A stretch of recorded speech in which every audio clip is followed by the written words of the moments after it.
at about 4:07 p.m., I was physically shaking. I was physically ill. Why? And, why? Yeah, why? And I knew. What could have possibly happened yesterday while I was away? Yeah, I knew I needed to do something productive.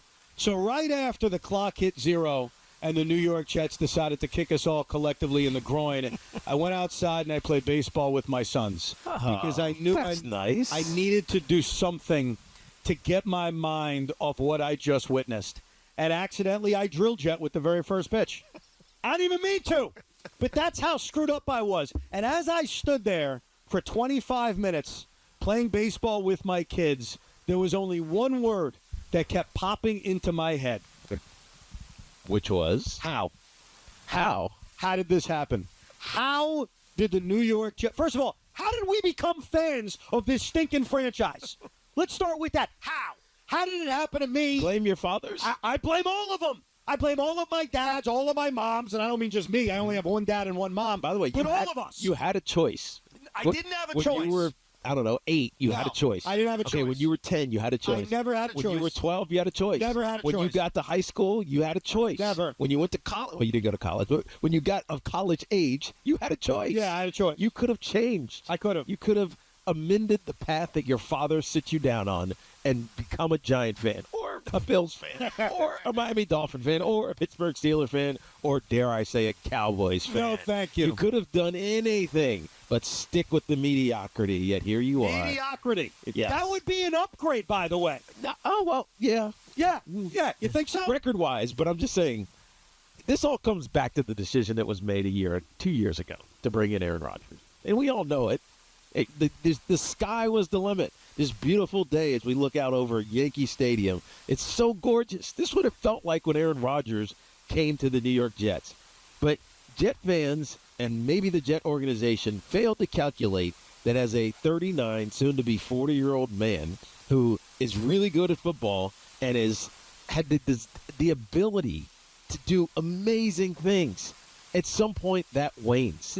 And I'm not saying Aaron Rodgers is washed. I don't think he sucks. He's closer to washed than prime. But he still does some good. The throw he made to Conklin, that touchdown, that was a special throw. By the way, it was a special catch, too, because he got drilled and held on to it. But that's fewer and farther between for Aaron Rodgers. He is not, though, and here's the thing that really, I think, killed me yesterday more than any other day. Aaron Rodgers deserves a lot of the blame, but it's everything.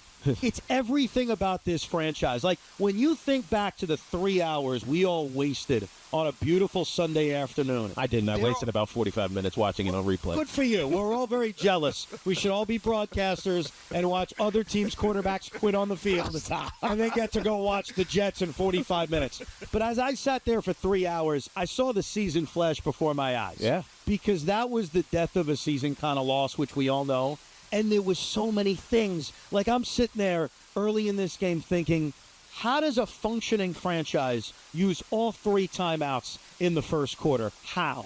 How does a functioning franchise still employ a kicker that misses an extra point and a 44-yarder that's literally the difference in this game? I'm thinking to myself, how does Sauce Gardner, who I love Sauce Gardner, how does he look so confused when Keyshawn Boutte is wide open on a 3rd and 10? How? How can a team, this is one of my favorite hows, how can a team that knew if they score a touchdown, they're going for 2, how could they be called for a delay of game? I don't know. How? I don't know. How do you have that happen? Oh, I know why, actually. How? Tell me why. Because you change your head coach. Well, you fire your head coach.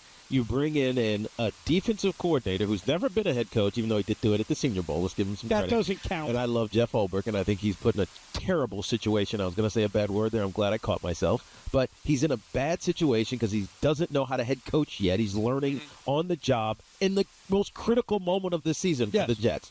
And then you change your offensive coordinator, and this isn't a justification or a lauding of my good friend Nate Hackett, who I love. It's just the operation completely changed. And it got worse. And, well, it's not that it got worse. Oh, it got worse. It just got inexperienced. Yeah, but and it got to the point where it's at this point where Do you trust Jeff Ulbrich to know the business decision to or the game decision to make in real time? You don't. You know, it's not his fault. No. He's never done it. No. And so I think that Woody thought that there was going to be this, we're all going to galvanize around each other, and everything is just going to work out because I don't like Robert Saleh as my head coach anymore, and I want somebody else in here because we need an uplifting, motivating locker room. That's how we're going to win. But football isn't won that way.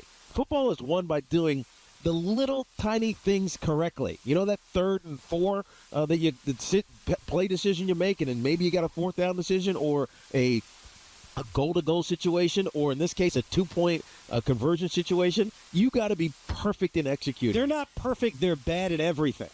Like, literally, they've gone backwards in every aspect. So you ask me, do I trust Jeff Ulbrich? I don't trust anybody. And here's the reality.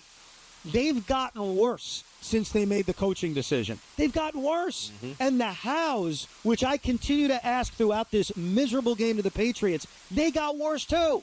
How is it defense? How is it defense that I know is never the 85 Bears, but was better than this? In 2.5 minutes, do you allow a backup quarterback in Jacoby Brissett, which he now is, a crap offensive line, a team with very few even close to being Pro Bowl caliber receivers, barely NFL receivers? How do you let, as a defense, that team march 70 yards? How?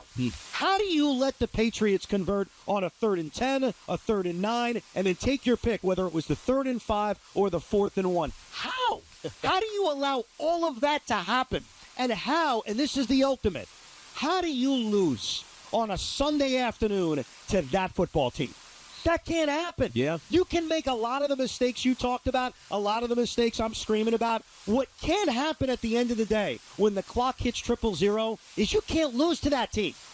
That was as inexcusable a loss as I've ever seen as a fan, and I've been walking this earth for 40-plus years. I'd agree with you. And I know the quick pivot from every Jet fan is, what do we do now? Let's fire this guy. Let's fire that guy. I apologize. I can't get there yet. I'm still pissed that on a Sunday afternoon, with the whole season still right in front of them on every level, from a clock management to stopping guys on 3rd down, to letting Drake May run whenever he wanted before he got hurt. Same with Brissett on a 3rd down. How this happened, how this was allowed to happen against that garbage team they were facing. There's no question. And we'll talk to Beningo later on when he joins us around 4 o'clock. He's seen it all. There is no loss in the history of the franchise that can match the ineptitude and the patheticness of what we saw yesterday afternoon. It takes a special kind of awfulness. Well, that means to tell everybody the should be fired then. Hold on a second. We need to talk Jet football on a Monday. That's how bad they were. That's how pathetic they were. And yes, is the season over? No bleep, Sherlock. Of course the season is over. But the fact that it happened at the hands of that team, a team that was ready to quit on their head coach, a team that has no offensive line, a team that's trading players away today, 8 days ahead of the NFL trade deadline. Like, I'm sorry. For a franchise that has hit all the markers of patheticness, not only in my lifetime, but before I ever walked God's green earth, they have hit the ultimate in patheticness. So the how. How did we all become Jet fans? Here's what I know. We're all screwed because we're all stuck. We're all watching this mess. We're all headed towards the iceberg. The iceberg is going to crush. This team's going nowhere. They're going to blow it up. Sean's going to laugh about it. And there's nothing we can do other than watch the death of our football season much earlier than should have happened. Halloween, bro? Election day? And they're letting this season end? Pathetic. Aren't you glad we're Pathetic. Giants? Oh, it's so nice being a Giant fan. It's amazing. So nice. I'm happy for you. By the way, Teak, the Giants right now have a better record. I'm happy for you. We're half a game in front of you guys. Great. Yes, let's go. That's what you guys want to celebrate. God bless you. I'm too angry to give a rat's ass about what Giant fans are laughing at. All I care about is this is us. This is us. And this is the most pathetic state we have ever seen. And you could sit here and tell me about the coach or firing the coach. Look, I was against firing the head coach. Not because he was competent, but because I knew this wasn't going to work. Everybody knew this wasn't going to work except for the owner. But he got desperate, and he tried anything. And here we are. We are stuck in an iceberg. Like we're physically in the iceberg. Frozen? The boat hit the iceberg, and we haven't even escaped it. We're stuck in it, and it's everybody's fault. Wow. It's Aaron Rodgers' fault. It's this overrated, crappy defense's fault. It's Jeff Olbrecht's fault. It's Woody Johnson's fault. And I'll raise my hand. It's my fault because I was the dummy who bought season tickets who thought, hey, this will be fun. Yeah, this will be a good season to go watch each and every weekend. Tickets are more worthless than Brooklyn Net tickets. I'm a loser. Actually showed up and won their game yesterday. Beyond pathetic, T. Well, I mean, it's football. It is hard to win in the NFL. Don't give me that. The problem is that the Jets put themselves in a position to be mocked. Let's put it that way. Sure. You put yourself in a position to be mocked. Like 2 years ago, or a year and a half ago, before last season, they put themselves in a position to be mocked. We're going to go get the greatest quarterback because we're a quarterback away. How many times have you heard me say this? Yeah. No team is anybody away. You're not a head coach away. You're not a place kicker away. You're not a quarterback away. You're not a running back away. Had to get that one in. You're not anything away from being a world champion. World champions happen because there's a culture, there is a belief system in each and every one of those guys. There is highly functioning planning. And most importantly, there's like this expectation of execution. That's ultimately what the Jets don't have. They don't execute well enough when it matters most because games come down to a series of plays or sometimes a play. Hell, look at the Commanders last night against the Bears. Amazing. The Bears are celebrating like, hey, you guys, this game's over, man. What's up, man? And he completes the Hail Mary. By the way, I think I figured out something with the Hail Mary. What's that? I'll get to it a little bit later. Something about the Hail Mary that Jaden Daniels and the Washington Commanders showed me how to do this. Because there is a process to it. I'll get to it later. But anyway, my point is executing in moments is what matter. The Jets don't do that. Never. They don't. Never. I mean, That's why, Teak, I don't want to hear any Jet fan say, this play goes right, they win. The kicker shows up, they win. You're That's supposed the to make. NFL. You're supposed to make that play, and if you don't, you lose. And you lose. If you do, you win. And that's what they've done every single week. Every single week, whether it was pre-firing Saleh or post-firing Saleh, they find a way to lose. But here's the thing that I really have a tough time wrapping my head around. If you want to tell me, see, Evan, I told you they wouldn't win, fine. There was always a really good chance the Jets were never going to win a championship, okay? Right. Here's the part I cannot wrap my head around. They're worse than they were last year. They're worse with Aaron Rodgers at quarterback than when they dealt with the worst quarterback play in the history of football. Right. It's hard for me to like accept that that's the reason because the reality is Aaron Rodgers is just a shell of who he used to be. No question. And again, this is not a knock. Aaron is still a really good quarterback, but he is not a great quarterback all the time. The pass he threw to Tyler Conklin, there's a couple of the ones he threw to Garrett Wilson. Those are elite passes. He used to do them 20 times a game.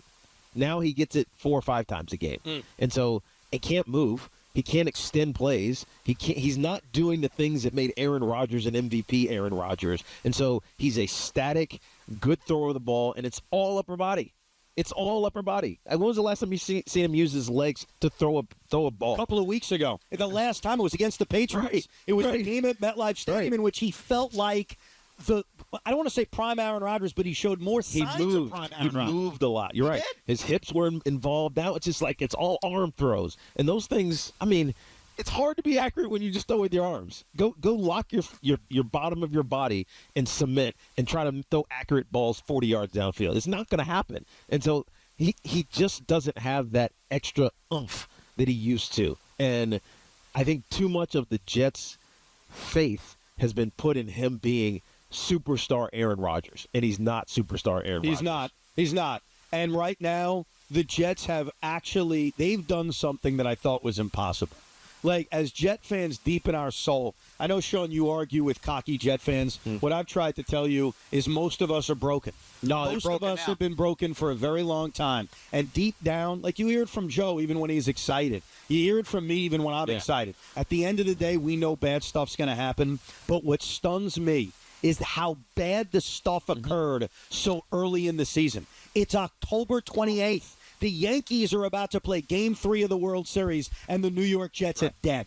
The New York Jets are a dead body lying on the side of the road. And I like to say death of a season. That's a term I've coined over the last couple of years. Here's what the problem was yesterday afternoon to my fellow Jet fans. It wasn't just the death of a season. It's the death of a franchise. This franchise is dead. They have no future. They have no hope. And sometimes I always try to offer a solution like, okay, things suck. Right. Here's what you should do. I'm going to offer solutions all day today concerning the Yankees. Aaron Judge's slump, I promise. I am going to offer a solution. The Yankees, questions about their rotation moving forward, I will offer solutions. I have hit a point with this football team, I don't have a solution. They're a dead corpse. They're a dead franchise. I would tell you they need a savior. I don't know who that person is. Bill Belichick continues to look at the Jets' dead body on the side of the road and spit on them. That's what he does. He walks past them and he hocks a loogie all over the Jets. That's what he does. So it really feels, and I apologize for being emotional, but I was shaking when this game ended. I'm glad I went out and played baseball with my sons because I knew I needed to do something healthy to get away from that mess. That disgusting mess known as football and known as the New York Jets. And look, did I get sucked back in? Of course. Did I watch the end of the Commander-Bear game? Of course I did. Did I watch Cowboys-Niners? Yes. But for a good hour, I was so freaking disgusted. I was shaking. I needed to leave. They are a mess of a franchise that's ruining all of our love for football. Yeah, they messed up your emotions, Fred Lake. I love football. You know me. I've hated the Jets, and I've had fun. I laughed at. You know what the Jets did to me yesterday? They made it not fun to make fun of the Jets anymore. For the first time in my Jet-hating life, I felt empathy. You know why? I felt sorry. You know why? It's not even fun to poke them anymore. You know why? I'll tell you exactly why. We all have an enemy. We all have somebody we don't like, right? And you want them to get their comeuppance. Well, let's say that person's laying dead on the side of the road. Are you going to walk up to their dead body and laugh? If you did, you're psycho. Right. No. Right. That's the Jets right now. They are a dead body lying on the side of the road. So if you laugh at them, you're just a sick freak. Yes. You're right. No, you're right. And one more for the road. Joe Douglas, if you know and all these problems are on your team and every little tangible thing's going to happen, how often do we say firing a general manager mid-season doesn't mean anything? Why is Greg Zuerlein still allowed to kick football? He needs to be sent away. There are lots of kickers that are just waiting in the wings, waiting for their chance. How was he allowed to suit up yesterday? Didn't they bring in a kicker? Yeah. Yeah, so have a competition every day, every week. That's what you should do. All I know is there are many humans who walk the face of the earth that can kick a football. I need one of them to be on my roster outside of Greg Zuerlein. And he's not the only problem, but he's one of the problems. So, Jet fans, your chance to vent, your chance to try to figure out where we go in life. 888-808-1019. There's a lot of baseball to get to. We will get you set for Game 3 of the World Series, but not before looking back at what happened in Game 1, what happened in Game 2, and we answer the question, is Aaron Boone getting too much heat? Plus, Aaron Judge, do we have faith? There's a lot of baseball to get to, a lot of football to get to. We'll preview the Giants a little bit later on. The great Joe Beningo will join us at 4 o'clock. The toll-free number is 888-808-1019. We are live from a beautiful-looking Yankee Stadium where the bunting is out, where batting practice will commence in just a few hours, where the field is looking gorgeous, and we are set for the first World Series game at Yankee Stadium in 15 years. We are broadcasting, and we want to thank from the Spanish announce booth. I want to thank everybody a part of that broadcast for being kind enough to allow Evan and Tiki and Sean Morash to be in here. Let me do this one. You got it. Gracias. Well, I could have done that. You like that? I mean, I could have done the gracias part. Gracias. Gracias, mi amigos. Thank you very much.